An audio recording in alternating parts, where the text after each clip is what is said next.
ঝুমকি নয়, শেষমেশ ছুটির হাত থেকেই রাখি পড়ল মিঠুন।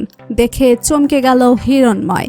প্রতিজ্ঞা ধারাবাহিকের নতুন পর্বে দেখা যায় রাখি পূর্ণিমার দিন মোহিনী ঠাকুরের পূজা শেষ করে রাখি নিয়ে ঝুমকির ঘরে যায়। সে ঝুমকিকে বলে, পরি, আজ তো রাখি পূর্ণিমা, তুমি কি মিঠুনকে রাখি পরাবে না? ঝুমকি মনে মনে ভাবে, রাখি? ওই বেয়াদবটাকে আমি কখনোই রাখি পরাবো না। ও কি আমার ভাই নাকি? এসব রাখিটা কি আমার দ্বারা হবে না। এরপর ঝুমকি মোহিনীকে বলে, না গো কাকিমা, আমার একটা কাজ আছে, বন্ধুদের ডেকেছি, তাদের সঙ্গে দেখা করতে যাচ্ছি। এই বলে সে বেরিয়ে যেতে উদ্যত হয়। ঠিক তখনই সামনে এসে দাঁড়ায় হিরণময়। তিনি ঝুমকিকে বলেন, এ কি পরিমা, ভাইকে রাখি না পরিয়েই চলে যাচ্ছিস? এটা কেমন কথা? তুই তো প্রতি বছরই খুব আনন্দ করে ভাইকে রাখি পরাতিস, তোর তো একটাই ভাই। ঝুমকি মনে মনে ভাবে, এই রে, এই বুড়ো আবার ড্রামা শুরু করলো। অন্যদিকে মিঠুনও সেখানে এসে দাঁড়ায়। সে মনে মনে ভাবে, ও কি সত্যি আমার আপন বোন?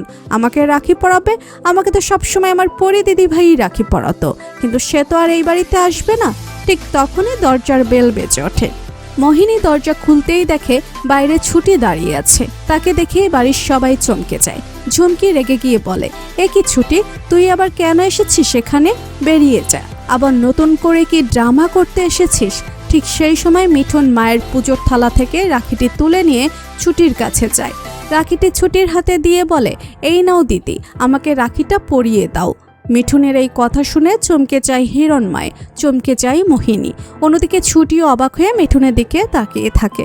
তো বন্ধুরা, তোমরাও কি চাও মিঠুন যেন এভাবেই নিজের আসল দিদির হাত থেকেই রাখি পড়ে? তোমাদের মতামত অবশ্যই কমেন্ট করে জানাতে ভুলবে না। ভিডিওটি ভালো লাগলে লাইক, কমেন্ট ও শেয়ার করুন।